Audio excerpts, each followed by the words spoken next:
अचानक से एक चील पैर में चिट्ठी पकड़े हुए उड़ते उड़ते राइस्टार के गांव में घुसती है। वह चील काफी खतरनाक और बड़ी सी थी। दूसरी तरफ गांव में राइस्टार प्रैक्टिस कर रहा था। उसको अंदाजा भी नहीं था कि आगे उसके साथ क्या होने वाला है। तभी वही चील आकर चिट्ठी को राइस्टार को देती है और वहाँ से फौरन उड़ के चली जाती है। राइस्टार चिट्ठी खोल के देखता है तो उस पे मैं आनंद नगर का सरपंच हूँ, राइस्टार हमारी मदद करो, ऐसा लिखा हुआ था। उसके बाद क्या था, राइस्टार अपने बाइक में बैठकर आनंद नगर के लिए जाने लगता है। कुछ घंटे बाद राइस्टार आनंद नगर में पहुंच जाता है और रुककर देखता है तो एक घर के पास काफी ज्यादा भीड़ थी। राइस्टार फौरन बाइक से उतरकर जाकर देखता है तो वहां पर एक आदमी की लाश गंदी हालत में पड़ी हुई थी। सरपंच राइस्टार को देख कहता है, अच्छा हुआ राइस्टार, तुम चिट्ठी पढ़ के आनंद नगर में आ गए। पहले तुम ये बताओ कि तुमने मुझे चिट्ठी क्यों भेजी और ये लाश क्या हो रहा है गांव में। सरपंच कहता है, क्या बताऊं राइस्टार, ये गांव धीरे धीरे खंडहर बनते जा रहा है। रोज यहाँ पर बड़ा सा एक सफेद भालू आता है।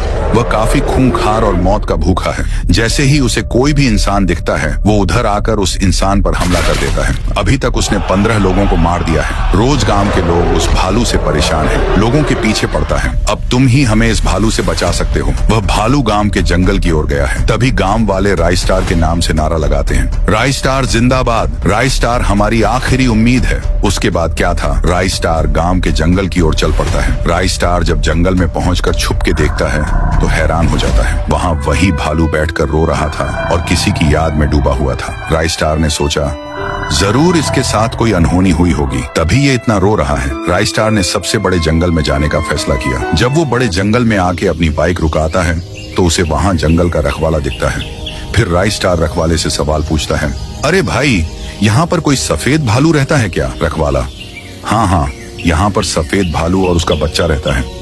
सफेद भालू उसके बच्चे की वजह से वहाँ से भाग गया है। राइस्टार, पर क्यों भागा वो भालू, उसके बच्चे को क्या हुआ। रखवाला, दरअसल दोनों जंगल में मजे से हंसी खुशी खेल रहे थे। मैं जब नाश्ता करने गया तब 2 शिकारी इस जंगल में बंदूक लिए घुस आए और बच्चे के पैर पर गोली मार के उसे पिंजरे में बंद कर दिए ताकि वो उसे बेच सके। वो भालू अपने बच्चे को खोने की वजह से कहीं तो भाग गया। दूसरी तरफ वो 2 शिकारी भालू के बच्चे को पिंजरे में बंद किए हुए थे। तभी उनके पीछे राइस्टार आता है और पिंजरे के ताले पर गोली मारता है। गोली लगते ही पिंजरा खुल जाता है। पिंजरा खुलते ही बच्चा दोनों पर हमला कर देता है और उनकी छटनी बन जाती है।